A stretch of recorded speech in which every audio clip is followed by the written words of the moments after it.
Matapos ang mahigit 2 dekadang paghihintay, muling nabuhay ang alaala ng Meteor Garden nang muling magsama sa entablado sina Jerry Yan, Vic Zhu, at Vanessa Wu para sa F4 Forever World Tour na huminto sa Pilipinas.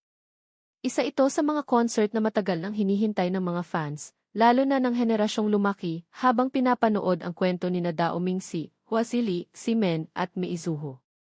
Sa pag-anunsyo pa lamang ng Manila Stop, agad na naging mainit ang usapan sa social media at maraming fans ang nagsabing parang bumalik sila sa unang panahon ng Asian pop culture.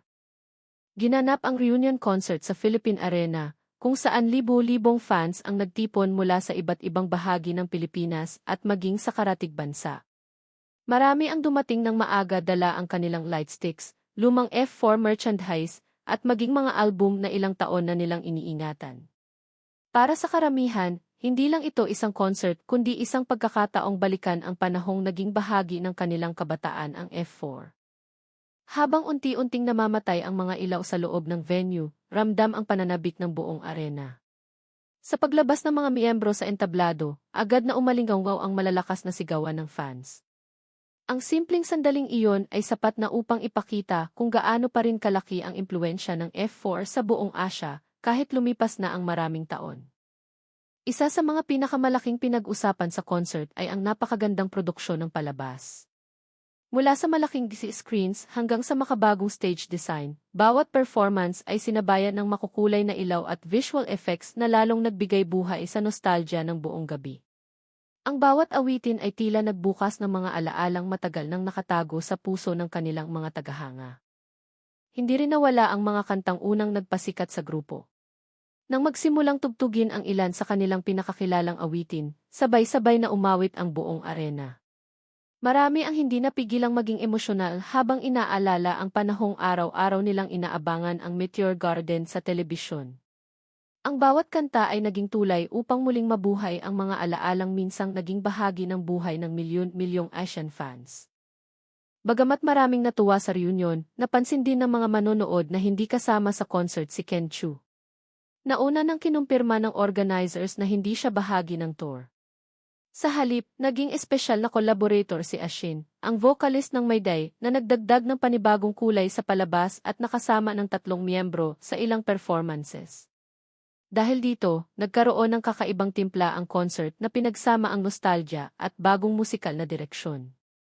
Isa rin sa mga naging highlight ng gabi ay ang pakikipag-usap ng mga miyembro sa kanilang mga Filipino fans. Nagpasalamat sila sa patuloy na suporta sa loob ng napakaraming taon. Marami ang nagsabing kahit matagal silang hindi nakabalik sa Pilipinas bilang grupo, hindi kailanman nawala ang init ng pagtanggap ng mga Pilipino.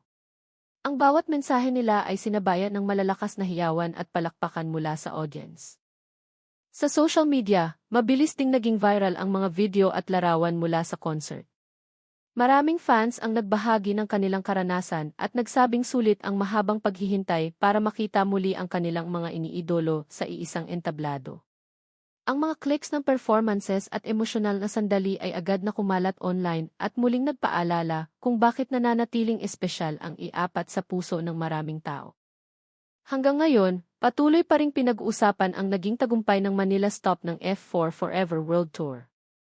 Marami ang umaasang hindi ito ang magiging huling pagkakataong makikita nilang muli ang grupo sa Pilipinas.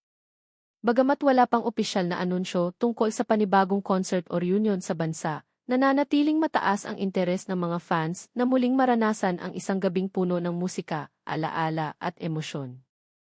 Ang naging concert ng F4 sa Pilipinas ay hindi lamang reunion ng mga artistang minsang bumuo ng isa sa pinakasikat na Asian idol groups. Isa rin itong reunion ng mga tagahanga na sabay-sabay lumaki sa kanilang musika at mga kwento.